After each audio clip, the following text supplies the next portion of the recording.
Bro, ini kok malah tidak mau connect.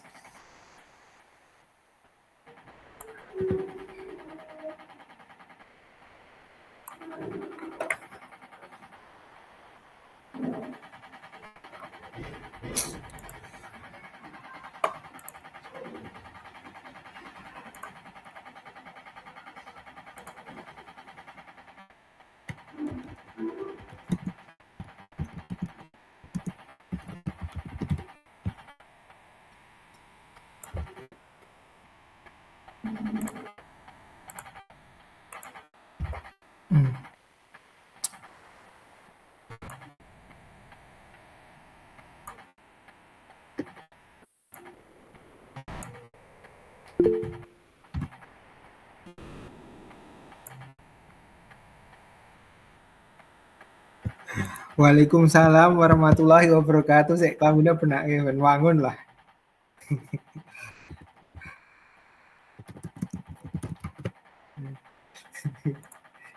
Apa Google Meet gor maksimal 4 ya, Bro? Enggak kan?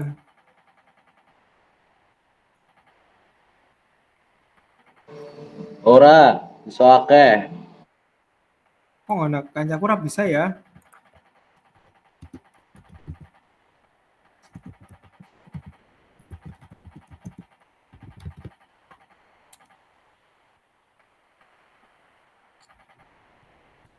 Izinkan. Selamat datang Mas Roin. Selamat datang Mas Roin. Tunggu kalau bisa.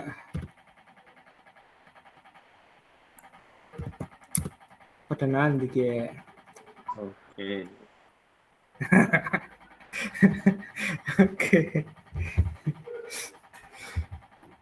Sebelumnya, Assalamualaikum warahmatullahi wabarakatuh. Terima kasih teman-teman yang sudah berkenan untuk hadir di Desiminasi Positif ya.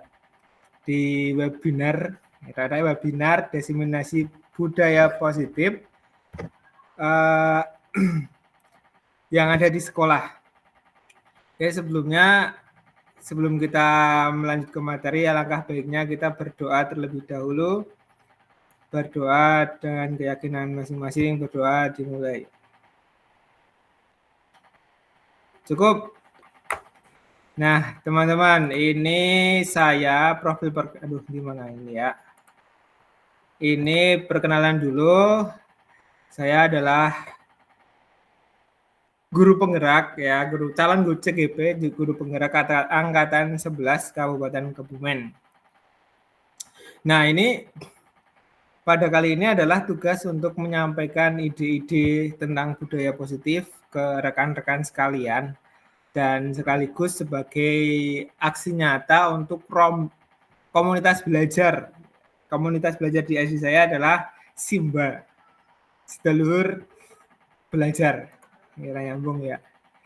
Tapi sebelum itu marilah kita bahagia ya, bahagia dengan memaksakan untuk tersenyum terlebih dahulu. Nah, untuk kesepakatan selama 1 jam ke depan ya, teman-teman. Ini ada yang pertama adalah selama sesi materi dimohon untuk mute-kan mic-nya. Terus yang kedua, nanti kalau ada sesi tanya jawab, silahkan yang ingin atau ada pertanyaan bisa angkat tangan gitu. Hands up. Untuk hands up. Dan untuk dan selama proses itu diharapkan untuk mengaktifkan kamera ya. Oke, selanjutnya langsung ya, ada pertanyaan Pak Restu, silahkan monggo kalau ingin bertanya sesuatu sebelum dimulai itu silahkan. Kepencet, Pak, kepencet. Oh, kepencet. Ya, siap. Selamat datang Bu Erna. Oke, lanjut ke materi dulu ya teman-teman ya. Nah, apa sebenarnya budaya positif yang menjadi topik kali ini? Budaya positif adalah, oke, sambil ini ngeklik buka antrean ya. Terima kasih Bu Dwi udah berkenan untuk mampir bergabung di diseminasi ini ya. Jadi lanjut materi. Apa itu budaya positif? Budaya positif adalah budaya positif ini sih guys. Budaya positif adalah berkaitan dengan disiplin positif, yaitu pendekatan dalam mendidik yang berfokus pada membangun hubungan yang positif dan menghargai dan efektif antara guru dan siswa. Jadi pendekatan ini tidak hanya menekankan pada aturan dan hukum, tetapi juga pada pemahaman akan kebutuhan dasar siswa, pengembangan karakter, dan juga kemampuan menyelesaikan masalah secara mandiri. Nah, seorang guru yang baik harus memiliki kemampuan dalam mewujudkan budaya positif di sekolah. Budaya positif tersebut dapat dijalankan dengan menerapkan konsep-konsep inti seperti disiplin positif, terus perilaku manusia, keyakinan sekolah, keyakinan kelas, ada tahu tentang kebutuhan dasar manusia. Nanti juga ada tentang posisi kontrol restitusi. Nah, ini akan dibahas nanti di belakang ya. Kemudian metode pemecahan masalah ini. Segitiga restitusi. Nah, masuk ke budaya positif yang pertama, tadi sebenarnya malah kebablasan ya penjelasannya. Budaya positif yang pertama adalah disiplin positif. Disiplin positif itu merupakan suatu cara menerapkan disiplin yang mengajarkan anak untuk bertanggung jawab dan menumbuhkan kesadaran diri berdasarkan nilai-nilai kebajikan. Jadi disiplin positif lebih ke arah disiplin diri yang dapat mengontrol diri dalam melakukan segala tindakan. Disiplin positif juga dapat membuat murid memahami dan menyadari berdasarkan motivasi internal, bukan akibat paksaan, pujian, ataupun hukuman. Jadi kaitannya nanti disiplin positif itu berkaitan dengan profil pelajar Pancasila yang diantaranya adalah beriman, bertakwa kepada Tuhan Yang Maha Esa dan Maha Mulia, kemudian ada mandiri, berkebinekaan global, bergotong royong, kreatif, bernalar kritis.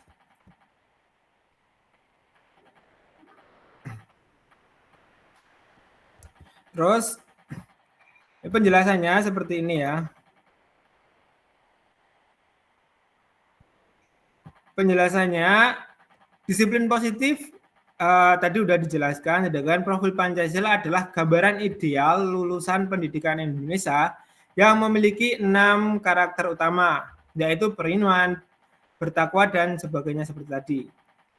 Nah, bagaimana Pertanyaan adalah bagaimana disiplin positif itu mendukung profil Pancasila. Disiplin positif memiliki kaitan yang sangat erat dengan pembentukan karakter profil Pancasila. Berikut adalah penjelasannya. Beriman, bertakwa kepada Tuhan Yang Maha Esa, dan berakhlak mulia.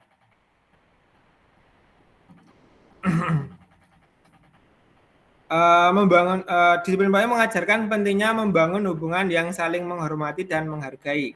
Nilai-nilai moral dan spiritual yang diajarkan dalam disiplin positif dapat membantu siswa mengembangkan akhlak mulia. Berkebinekaan global. Melalui disiplin positif, siswa diajarkan untuk menghargai perbedaan baik dalam hal budaya, suku, agama, maupun pendapat. Hal ini akan membantu siswa tumbuh menjadi individu yang terbuka dan toleran. Terus yang bergotong royong itu disiplin positif mendorong siswa untuk bekerja sama dan saling membantu. Konsep kelas sebagai komunitas belajar yang saling mendukung akan menumbuhkan semangat gotong royong pada siswa. Mandiri, disiplin positif memberikan kesempatan kepada siswa untuk mengambil keputusan dan bertanggung jawab atas tindakan mereka. Hal ini akan melatih siswa menjadi individu yang mandiri dan percaya diri. Kemudian ada penalar kritis tadi. Disiplin positif mendorong siswa untuk berpikir kritis dan mencari solusi atas masalah yang mereka hadapi. Melalui dialog dan refleksi, siswa diajarkan untuk menganalisis situasi dan mengambil keputusan yang tepat. Kemudian kreatif. Disiplin positif menciptakan lingkungan yang menyenangkan dan menantang sehingga siswa merasa bebas untuk bereksplorasi dan mengembangkan ide-ide kreatif. Nah, bagaimana implementasi atau cara untuk mewujudkan disiplin positif di sekolah? Untuk mewujudkan profil Pancasila melalui disiplin positif, guru dapat melakukan beberapa hal berikut, yaitu membangun hubungan yang positif dengan siswa. Guru perlu membangun hubungan yang saling percaya dan menghormati dengan siswa. Jadi nggak boleh ada yang dominan atau ada yang merasa bahwa berkuasa, itu jangan. Jadi harus membangun saling kepercayaan dan saling menghormati gitu. Yang kedua, guru dapat menciptakan suasana kelas dan menyenangkan, aman, dan kondusif untuk belajar. Dengan kelas yang kondusif dan aman dan merasa tentram gitu. Misal yang paling sederhana adalah antara kelas kotor dan kelas bersih. Tentu saja lebih nyaman kelas yang bersih ya kan, minimal seperti itu.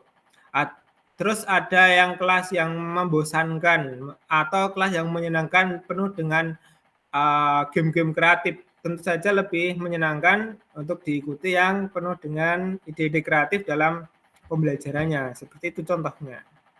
Terus memberikan pilihan. Guru dapat memberikan siswa pilihan dalam menyelesaikan tugas atau menghadapi konsekuensi dari tindakan mereka. Misal memberikan tugas. Tugas itu bisa memberikan pilihan, guru bisa mau bentuknya seperti apa, itu terserah guru ya.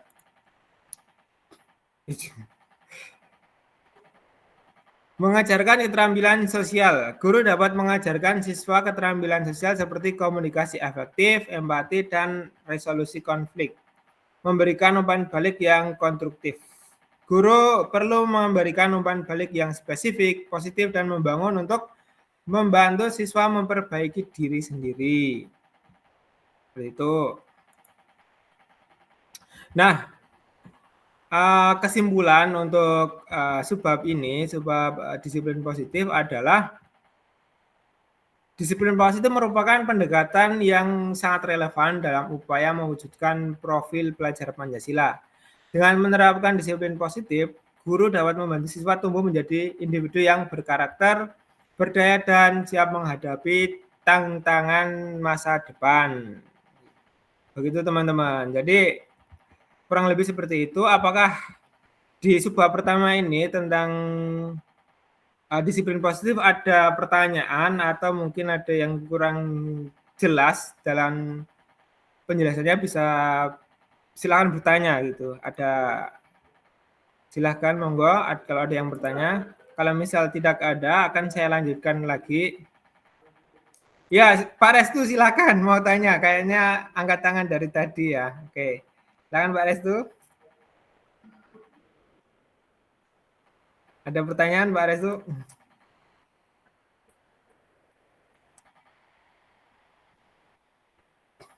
Oke, tidak ada. Baiklah, akan saya lanjutkan kembali. Untuk untuk sub materi yang kedua adalah motivasi perilaku manusia.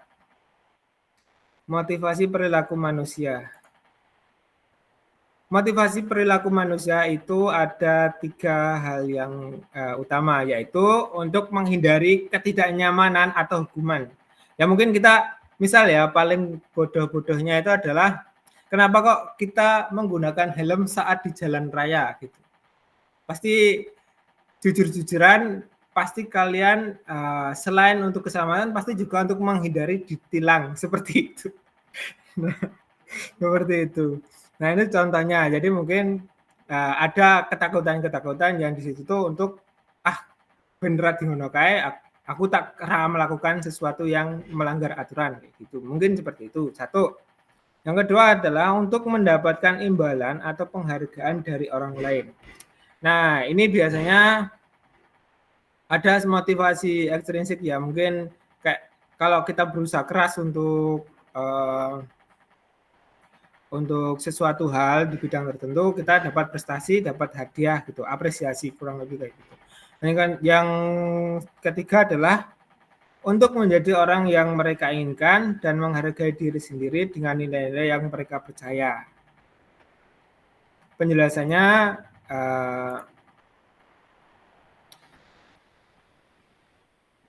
sebagai guru, memahami motivasi di balik perilaku siswa adalah kunci untuk menciptakan lingkungan belajar yang efektif dan bermakna.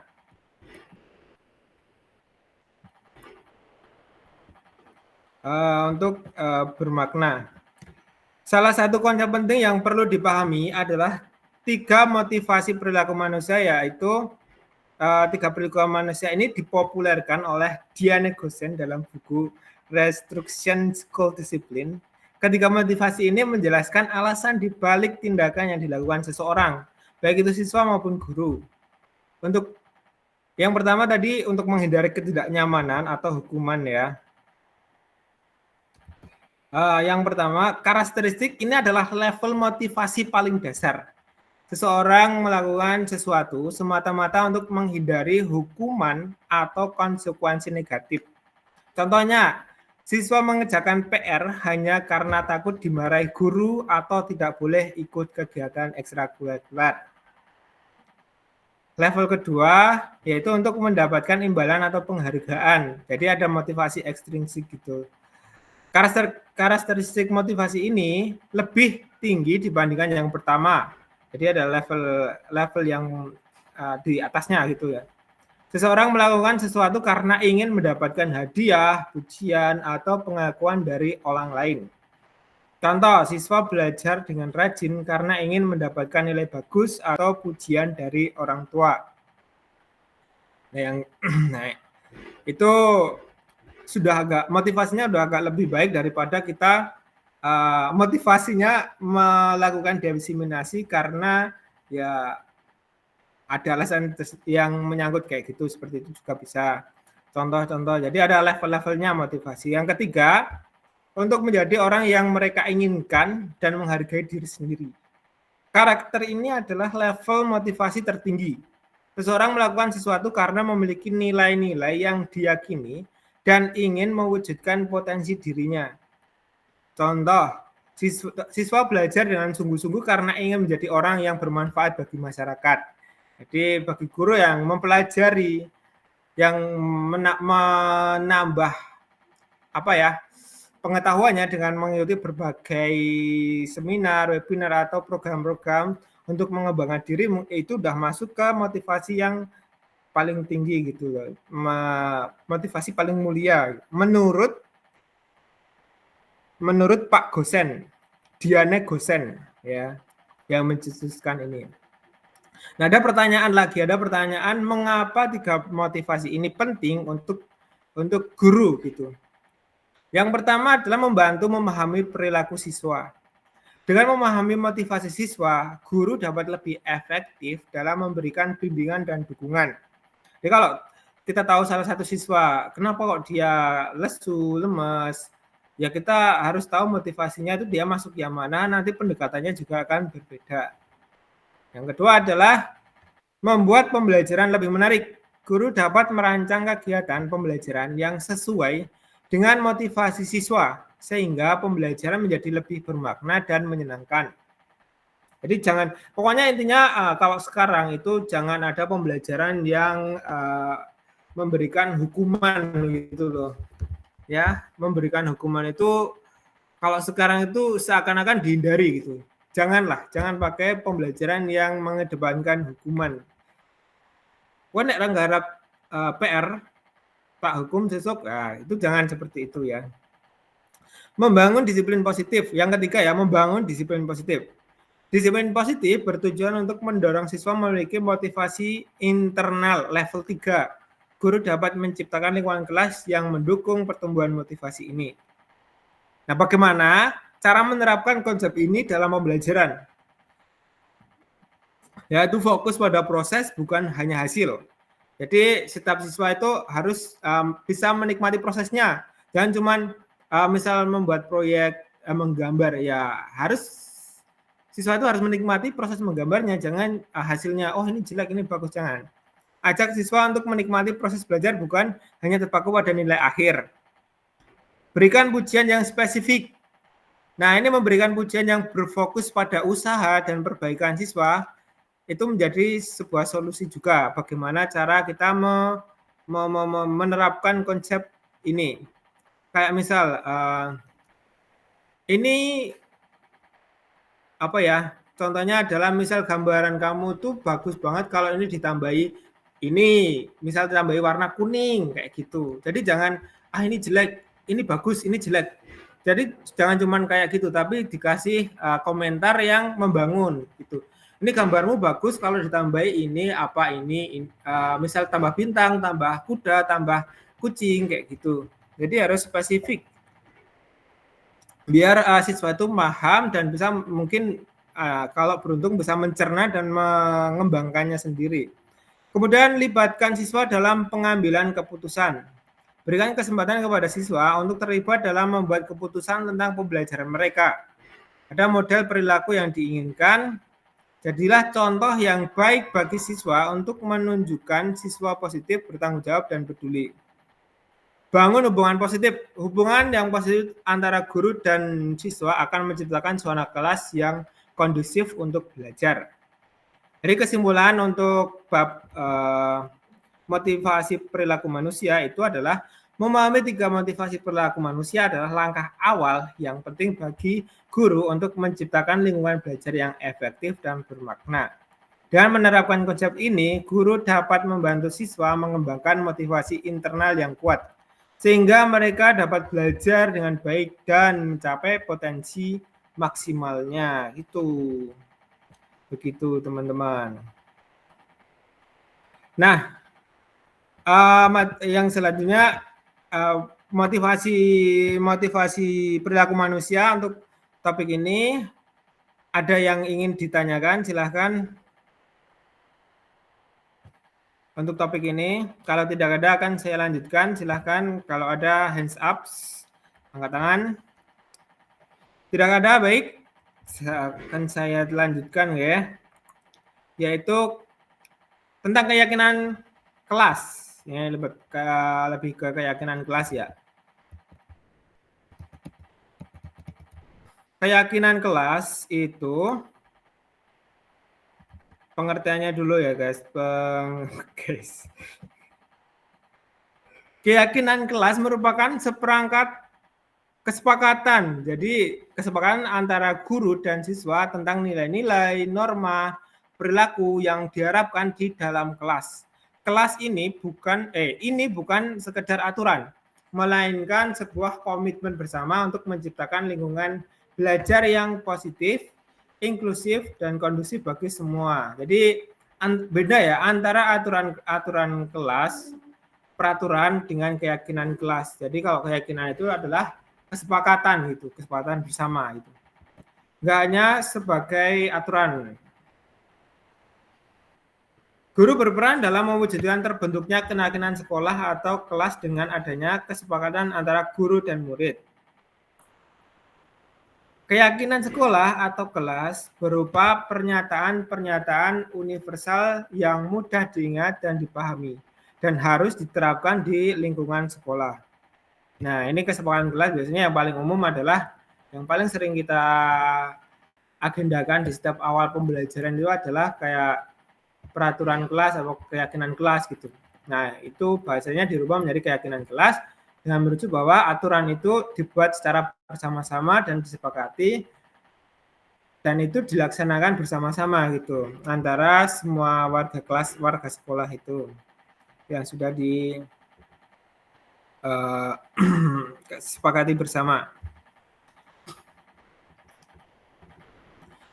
Nah, Miss ini contoh keyakinan kelas ya. Tapi sebelum contoh, ada sedikit pembahasan dulu tentang keyakinan kelas. Mengapa keyakinan kelas itu penting?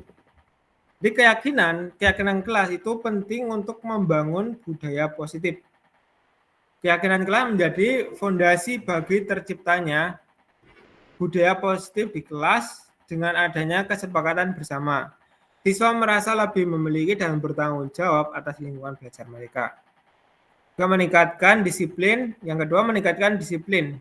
Keyakinan kelas yang jelas dan dipahami bersama dapat mengurangi masalah disiplin. Karena siswa sudah memahami apa yang diharapkan dari mereka.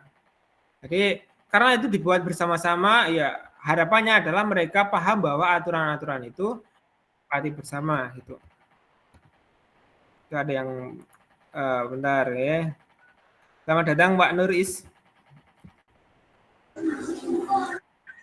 Terus yang ketiga adalah memperkuat hubungan antara siswa dan guru. Proses pembuatan keyakinan kelas melibatkan seluruh anggota kelas sehingga memperkuat hubungan antara siswa dan guru. Yang kedua, meningkatkan motivasi belajar. Ketika siswa merasa menjadi bagian dari komunitas belajar yang positif, mereka akan lebih termotivasi untuk belajar. Nah, pertanyaan selanjutnya itu adalah bagaimana cara membuat keyakinan kelas. Yang pertama adalah melibatkan seluruh anggota kelas. Dalam proses pembuatan keyakinan kelas harus melibatkan seluruh anggota kelas, baik guru maupun siswa. Jadi ada kesepakatan bersama, ada. Misal yang pertama adalah usul. Misal kira-kira apa saja yang boleh dilakukan di kelas kayak gitu. Itu ya. Kayak Pak, tidak boleh main HP selama pelajaran, ya, ditulis kayak gitu. Hal ini dapat dilakukan melalui diskusi kelompok atau kelas. Dan nanti di depan dicatat. Bentar, ada yang gabung lagi. Dicatat, kemudian nanti dipilih mana yang memiliki kata-kata positif ya. Jadi peraturan kelas itu, keyakinan kelas itu kata-kata nggak boleh yang yang negatif, harus kata-kata positif gitu. Buat pernyataan yang positif, nah ini baru keluar ya. Buat pernyataan yang positif, hindari pernyataan yang bersikap negatif atau larangan. Fokuslah pada perilaku yang diharapkan. Contoh, kita saling menghormati pendapat satu sama lain daripada jangan mengganggu teman saat berbicara. Nah, itu contoh konkretnya ya. Jadi peraturan misal kan rame, kondisi kelas rame ya. Kan Pak, saya usul jangan mengganggu teman yang sedang berbicara gitu. Daripada menggunakan kata-kata itu, kita ada opsi lain yang lebih positif, yaitu kita saling menghormati pendapat satu sama lain. Tapi memang pada dasarnya kalimat negatif itu akan lebih lebih mudah diingat oleh otak kita daripada kalimat positif. Nggak tahu kenapa. Mungkin kalau ada yang mengibaratkan bahwa larangan adalah perintah, gitu. Tapi itu diusahakan untuk jangan dibiasakan untuk kita sebagai pendidik harus membiasakan membuat sesuatu itu positif gitu. Misal membuat keyakinan kelas ya keyakinan yang positif dengan kata-kata yang positif, pemilihan kata yang positif. Terus yang kedua, buat pernyataan yang spesifik. Pernyataan keyakinan kelas harus jelas dan mudah dipahami oleh siswa. Jangan terlalu berlibet ya, atau mungkin terlalu luas gitu. Jadi spesifik. Jangan pakai jangan ya. Selalu memperhatikan guru saat di kelas kayak gitu. Selalu mencatat apa yang gitu. Kayak gitu, kurang lebih kayak gitu. Buatlah kesepakatan bersama. Setelah diskusi, buatlah kesempatan bersama tentang keyakinan kelas yang akan diterapkan. Nah, setelah tadi itu menyusun banyak banget, itu dipilih yang mana saja yang mau kita terapkan di kelas. Nah, ini harus ada kesepakatan antara guru dan semua murid. Tulis dan pajang keyakinan kelas dalam bentuk yang menarik dan di tempat yang mudah dilihat oleh semua siswa ya, misal di mading atau di pojok mading kelas kayak gitu ya. Nah, ini contohnya sudah ada di layar monitor. Ini keyakinan kelas 9C. Itu wali kelasnya Dewi Sartika. Contoh-contoh ya, ini contoh bekerja sama menjaga kebersihan kelas. Daripada menggunakan jangan buang sembarangan, jangan buang sampah sembarangan. Ini kata-kata yang lebih baik adalah menjaga kebersihan kelas. Saling peduli, menghargai, dan membantu sama lain. Ini contoh kata-kata negatifnya adalah jangan mengganggu teman, kayak gitu. Jangan nakal, jangan membuli, jangan membuli teman. Menjaga dan meletakkan barang sesuai tempatnya, tepat waktu dan aktif di kelas, daripada jangan terlambat. Tidak boleh terlambat. Itu kan, itu dan ini spesifik kurang lebih kayak gini contohnya. Setiap anggota kelas perlu belajar, senang melakukan tugas. Ini idenya ya. Selalu bersikap positif. Ya, ini contoh kurang lebih seperti ini.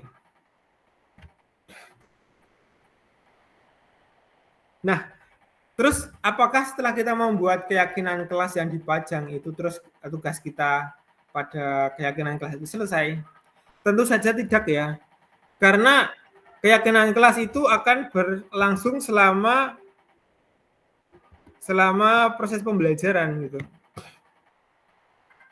Selama proses pembelajaran selama 1 semester, minimal seperti itu. Nah, penerapan keyakinan kelas dalam pembelajaran itu secara berkala ingatkan siswa tentang keyakinan kelas yang telah dibuat. Jadi jangan di awal tok, tapi harus secara berkala. Nomor 2, guru harus menjadi model dalam menerapkan keyakinan kelas. Ya, harus mau menjadi contoh lah sebagai guru. Berikan penghargaan atau pengakuan kepada siswa yang telah menerapkan keyakinan kelas. Ini lebih ke reward aja ya, apresiasi karena telah melakukan dengan baik. Terus secara berkala adakan diskusi untuk merefleksikan penerapan keyakinan kelas.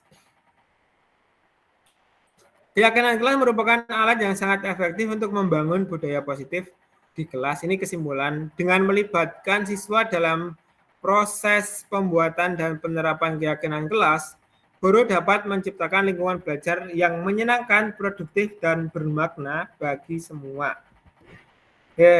Itu untuk materi keyakinan kelas. Adakah yang ingin menanyakan atau bertanya, atau mungkin malah memberikan pendapat? Silahkan, kesempatan saya kasih. Silahkan, ada yang ingin angkat tangan? Monggo. Pak Kepala Nur Iswanto, monggo mungkin ingin menyampaikan pertanyaan atau apa. Oke, kalau tidak ada, akan saya lanjutkan ya. Lanjutkan saja Pak, sudah bagus. Oke, terima kasih Pak Kepala. Oke, akan saya lanjutkan untuk selanjutnya, materi selanjutnya adalah kebutuhan dasar manusia. Nah, ini kebutuhan dasar manusia itu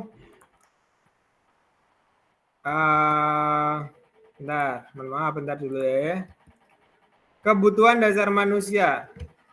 Memahami kebutuhan dasar manusia adalah salah satu fondasi penting dalam pendidikan, terutama bagi seorang guru. Dengan memahami apa yang sebenarnya dibutuhkan oleh siswa, guru dapat menciptakan lingkungan belajar yang lebih kondusif dan memenuhi kebutuhan psikologi siswa. Jadi kalau kita tahu apa yang dibutuhkan siswa, ya otomatis kita akan lebih mudah untuk menyiapkan lingkungan yang sesuai dengan mereka. Misal, ya kalau kebutuhannya merasa aman, ya dibuatlah kelas untuk terasa nyaman dan aman gitu loh. Tidak ada mungkin pecahan kaca itu dibuat atau apalah. Pokoknya tidak ada yang saling membuli dan lain sebagainya. Nah, dengan tahu kebutuhan manusia itu apa aja, ya kita lebih mudah untuk menyiapkan kelas gitu. Apa itu kebutuhan dasar manusia? Pertanyaan itu.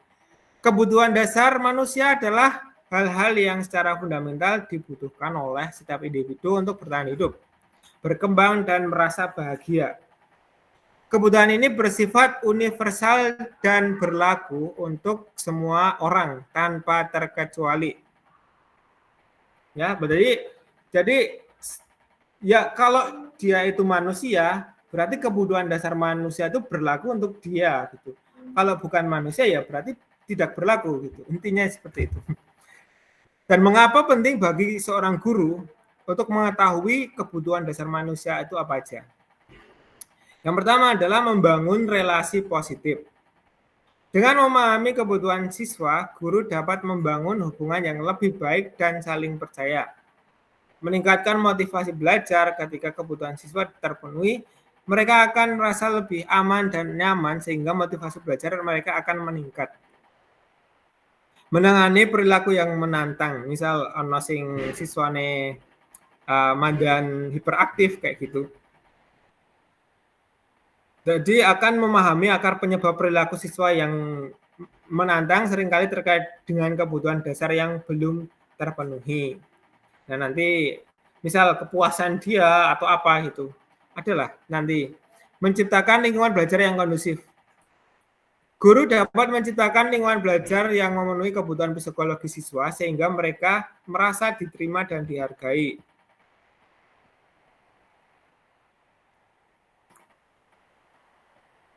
Nah, pernyataan ketika seorang murid melakukan suatu perbuatan yang bertentangan dengan nilai-nilai kebajikan atau melanggar peraturan, hal itu sebenarnya dikarenakan mereka gagal dalam memenuhi kebutuhan dasar mereka.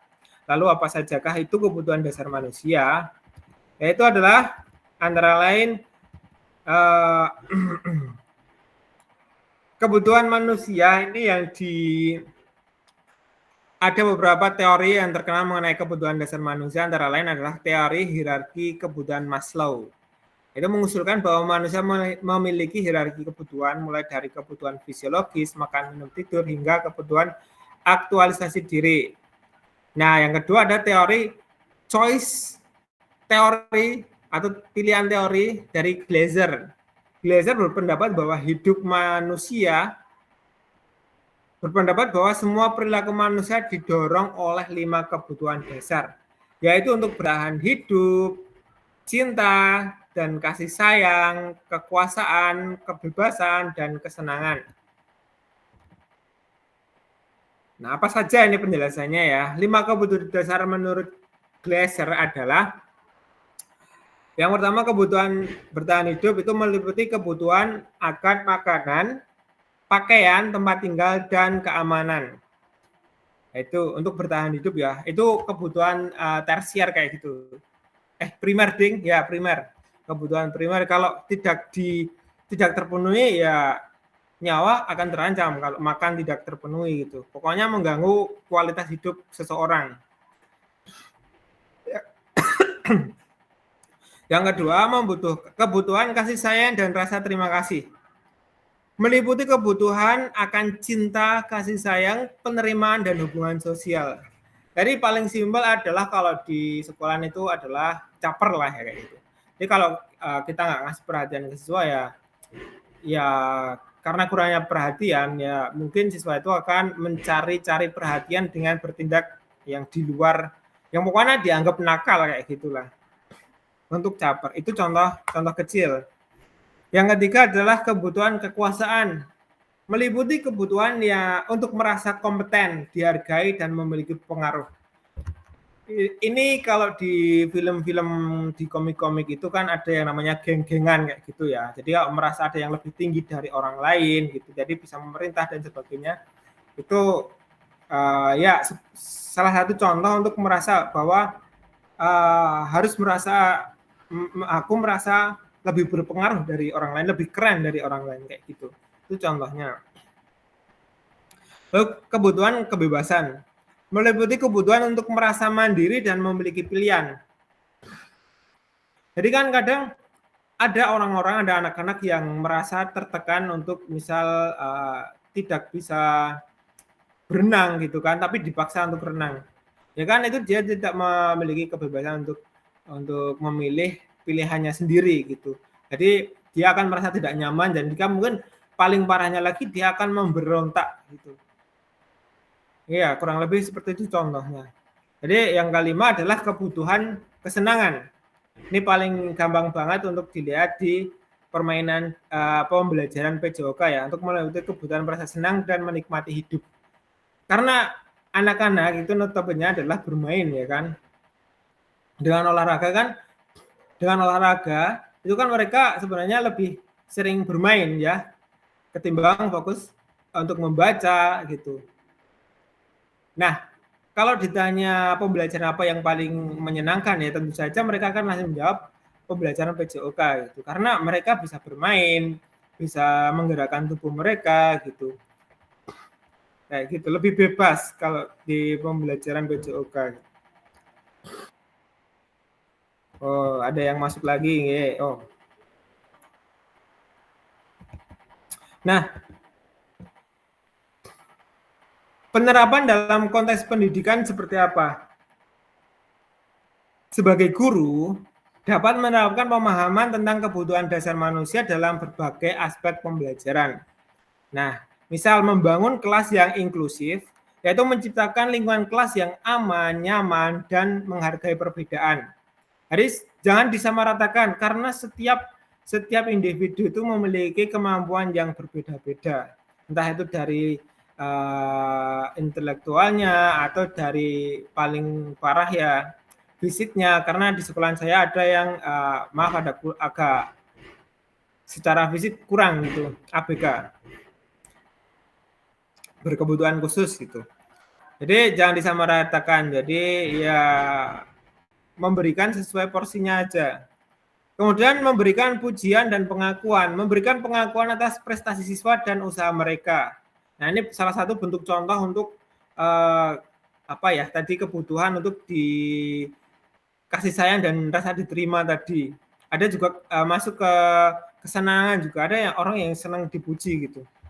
Terus yang kemudian adalah memberikan pilihan, libatkan siswa dalam pengambilan keputusan untuk memenuhi kebutuhan akan kebebasan. Nah ini contoh kayak keyakinan, menyusun keyakinan kelas tadi. Ada juga misal kita materi untuk PJOK itu sepak bola. Nah ini bebas kalian mau pilih materi sepak bola atau bola besar ya. KKM mungkin bola besar, kalian mau pilih materi hari ini sepak bola, apa, basket, apa, voli, silahkan pilih. Mana yang menurut kalian lebih menyenangkan. Tapi kebanyakan pasti milih sepak bola sih. Karena sepak bola itu olahraga yang paling simpel ketimbang voli ya. Setiap orang bisa main. Terus menciptakan yang selanjutnya menciptakan kegiatan yang menyenangkan. Buat pembelajaran menjadi menyenangkan dan menarik. Nah, dengan membuat pembelajaran lebih menarik, siswa itu akan tertarik. Ada perbedaan antara kita cuma ngasih materi soal terus siswa disuruh mengerjakan, atau kita cuma memberikan ceramah satu arah, kayak gitu itu kan lebih bosan kan ya. Kalau tidak ada motivasi ekstrinsik, misal bijine nek ra mengikuti bijine elek, atau nek ra mengikuti ora oleh sertifikat, itu beda banget dengan yang lebih interaktif, jadi melibatkan melibatkan siswa dan menjadi pembelajaran yang asik lah, yang asik dan menyenangkan itu. Jadi mungkin membuat game-game yang berkaitan dengan materi dan sebagainya dan lain sebagainya. Kalau di guru kelas mungkin sekarang udah banyak yang menerapkannya ya. Di TikTok itu contoh materi yang menyenangkan itu banyak, itu bisa dicontoh, bisa ditiru. Kalau PJOK saya rasa setiap pembelajaran adalah pembelajaran yang menyenangkan ya, karena bermain. Membangun hubungan yang positif, bangun hubungan yang kuat dan saling percaya dengan siswa ya. Nah, ini ada contoh penerapan dalam kegiatan belajar, yaitu kegiatan berkelompok, itu memenuhi kebutuhan akan kasih sayang dan rasa diterima. Proyek kreatif ini contoh kegiatan belajarnya ya. Proyek kreatif itu misal membuat kue lapis bersama gitu, memenuhi kebutuhan akan kekuasaan dan kebebasan. Kue lapis, nah proyek membuat kue misal membuat kue. Nah, ini kelompok-kelompok ini terserah, silakan diskusi nanti mau membuat apa, membuat kue apa gitu kan, bebas milih, terserah, yang penting temanya kue kayak gitu ya, walaupun agak kontradiktif karena itu juga dibatasi dengan kue gitu. Permainan edukatif, permainan kebutuhan akan kesenangan, memenuhi kebutuhan akan kesenangan. Ini banyak ya permainan-permainan edukatif, kalian bisa lihat di TikTok gitu. Nah, kesimpulan untuk submateri ini adalah memahami kebutuhan dasar manusia adalah kunci untuk menciptakan lingkungan belajar yang efektif dan bermakna. Dengan memenuhi kebutuhan dasar siswa, guru dapat membantu mereka tumbuh menjadi individu yang utuh dan berprestasi. Nah, itu untuk submateri kebutuhan dasar manusia dan bagaimana kita menerapkannya ya, guys. Nah, ini ada contoh studi kasus. Contoh studi kasus. Ibu Zulaika, guru siswa kelas. Oh, sebelum masuk studi kasus, mungkin ada teman-teman yang ingin bertanya. Ini 14 menit lagi ya ternyata. Oke, mungkin teman-teman ada yang ingin bertanya ya mengenai materi ini, materi kebutuhan dasar manusia. Silakan, mungkin ada yang bertanya. Kalau tidak, akan saya lanjutkan ke studi kasus. Dari studi kasus, Ibu Zulaika, guru siswa kelas 9 sedang bingung menghadapi ujian salah satu murid di kelasnya, Tommy. Beberapa anak telah mengeluhkan Tommy yang seringkali meminta bekal makan siang mereka dengan paksa. Jika Anda menghadapi situasi seperti itu, Zulaika, apa yang akan Anda lakukan? Menurut Anda, kira-kira apa alasan Doni melakukan hal itu? Nah, alasan Tommy yang pertama karena ia lapar dan orang tuanya tidak membawakannya bekal makan siang, maka kebutuhan dasar yang sedang berusaha dipenuhi oleh Tommy adalah kebutuhan untuk bertahan hidup. Ya, bisa dikasih makan lah. Alasan kedua karena dia merasa senang temannya menjadi memperhatikan dia, jadi gak caper gitu. Ketika temannya melaporkan tindakannya itu kepada gurunya dan gurunya memberitahu orang tuanya sehingga orang tuanya jadi memperhatikan dia. Maka kebutuhan dasar yang sedang dipenuhi Tommy adalah kebutuhan akan kasih sayang. Alasan yang ketiga karena temannya jadi takut dengan dia akan menuruti keinginannya, maka sebetulnya Tommy sedang berusaha memenuhi kebutuhan dasarnya akan kekuasaan. Alasan Tommy yang selanjutnya karena dia merasa bosan dengan bekal makanan yang dibawakan ibunya dari rumah karena ibunya selalu membawakan bekal yang sama. Oleh karena itu, dia ingin mencoba makanan teman-temannya yang beraneka ragam, maka Tommy sedang berusaha memenuhi kebutuhannya akan kebebasan. Jadi bebas lah, jaluk-jaluk gini buat kita. Terus yang selanjutnya adalah alasan Tommy yang kelima, karena ia melakukannya karena iseng saja dan ia menikmati ekspresi wajah teman-temannya.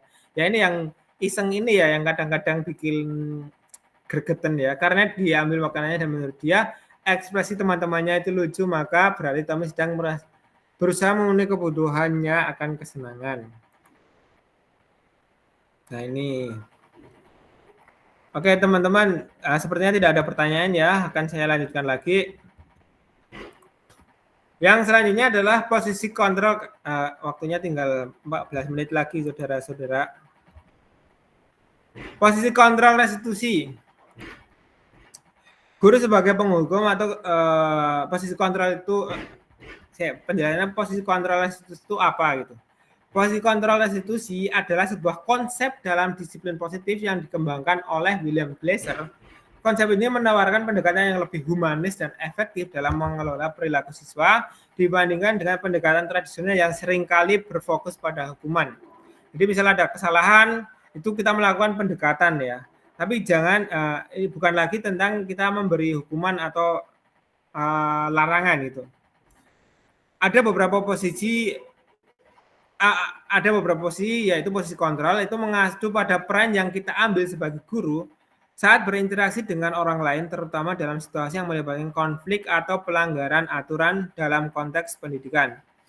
Guru memiliki peran penting dalam memilih posisi kontrol yang tepat saat menghadapi perilaku siswa yang tidak sesuai.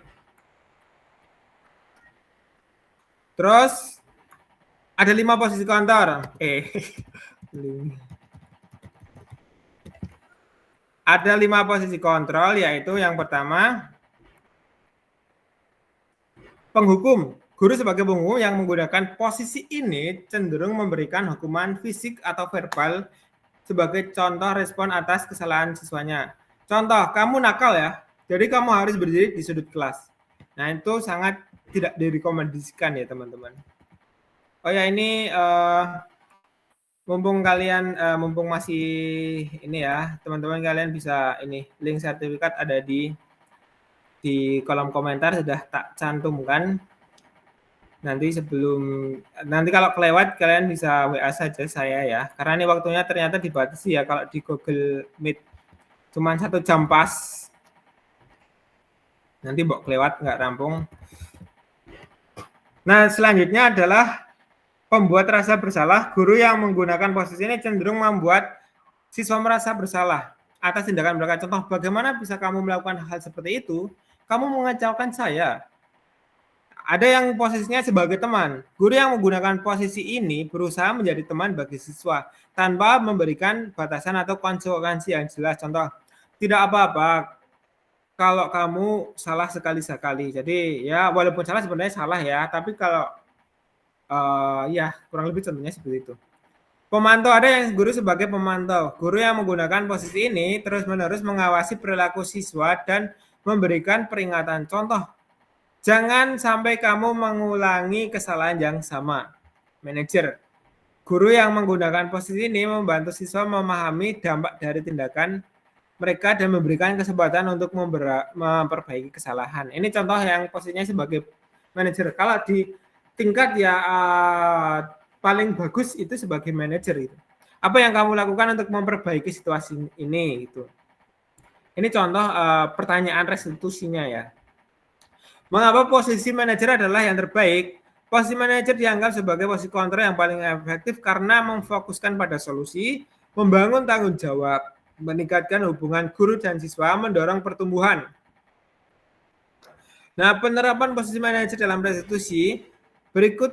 Restitusi adalah proses di mana siswa memperbaiki kesalahan yang mereka lakukan.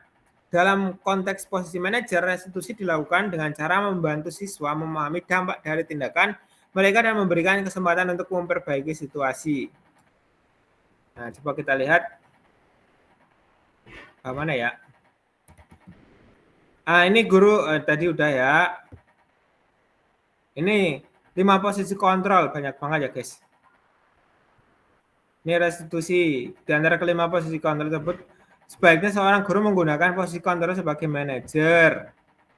Posisi kontrol restitusi sebagai manajer, guru dapat berbuat sesuatu bersama murid, mempersilahkan murid bertanggung jawab, dan mendukung murid agar dapat menemukan solusi.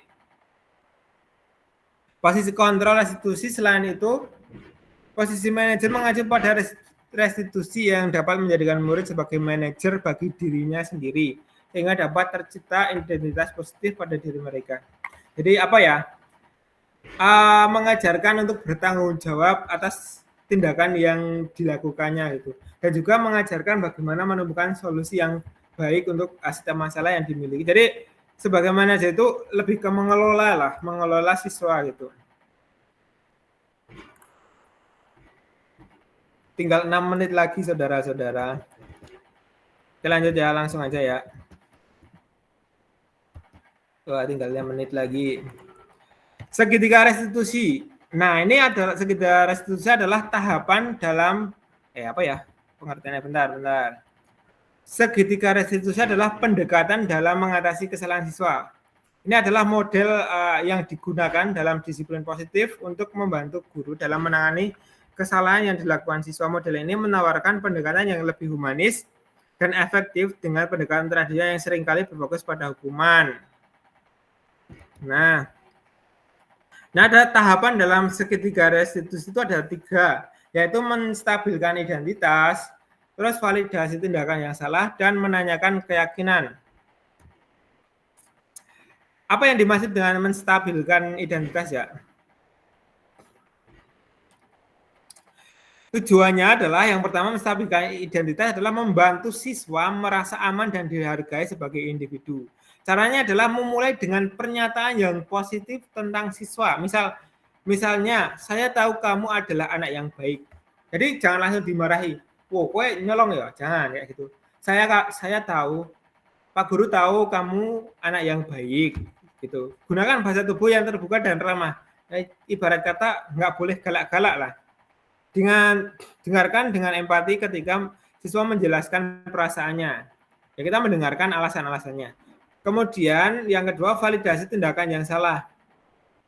Jadi tahap ini adalah membantu siswa memahami bahwa tindakan mereka salah tanpa menyalahkan mereka secara pribadi. Kamu tahu nggak kalau mencuri itu tidak baik? Akui bahwa tindakan siswa memang salah dan tidak dapat diterima.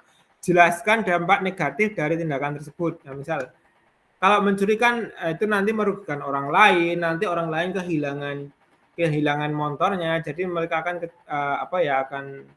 akan sulit untuk pergi sekolah atau mungkin bekerja kan. Kamu tahu kan kalau mencuri itu tidak baik kayak gitu. Jadi kurang lebih contohnya seperti itu. Hindari menggunakan kata-kata menyudutkan atau membuat siswa merasa malu. Jadi, woi kamu mencuri. Jadi jangan gitu ya. Kamu mencuri ya, kamu pencuri ya. Tidak boleh menyudutkan ya. Contohnya seperti itu. Yang terakhir, menanyakan keyakinan kelas. Tujuannya membantu siswa memahami nilai-nilai dan keyakinan yang mendasari tindakan mereka.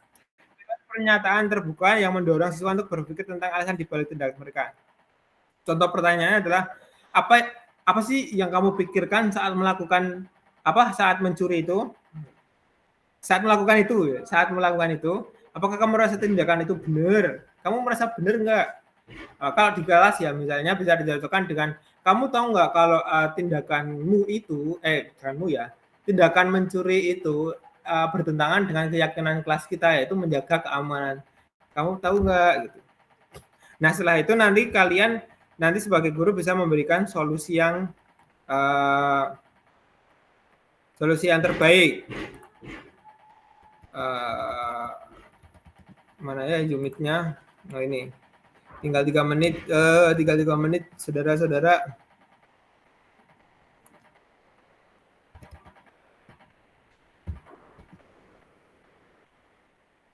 Nah, ini menanyakan keyakinan. Apa nilai yang kita percaya di sekolah kita, nilai-nilai apa yang kita sepakati. Ini runtutannya ya.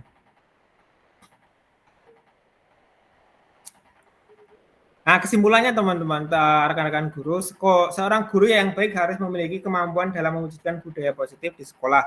Budaya positif tersebut dapat dijalankan dengan menerapkan konsep-konsep inti seperti disiplin positif, perilaku manusia, keyakinan sekolah, kebutuhan dasar manusia, posisi kontrol, dan segitiga restitusi. Nah, kalau misal bisa menerapkan semuanya, itu akan menjadi fondasi yang baik untuk perkembangan siswa lah ya, baik guru maupun siswa gitu. Nah, itu teman-teman, terima kasih telah mengikuti kegiatan diseminasi budaya positif ini. Semoga apa yang saya sampaikan itu mudah dipahami dan menjadi inspirasi lah buat teman-teman guru sekalian. Oke teman-teman, terima kasih. Ini link, aduh, mati kayak Jupri ya. Oke teman-teman, kegiatan webinar ya namanya. Ini sudah selesai dan teman-teman yang menginginkan sertifikat untuk mengisi RHK bisa mengisi form di kolom komentar. Nanti kalau nggak sempat nanti bisa WA saya aja. Soalnya ini waktunya tinggal 1 menit dan ini udah mau berakhir. Mungkin ada pertanyaan singkat dari teman-teman. Sepertinya tidak sempat teman-teman karena waktunya udah 1 menit. Saya akhiri dari saya. Terima kasih. Assalamualaikum warahmatullahi wabarakatuh. Silahkan bagi teman-teman yang ingin meninggalkan ruangan, silakan.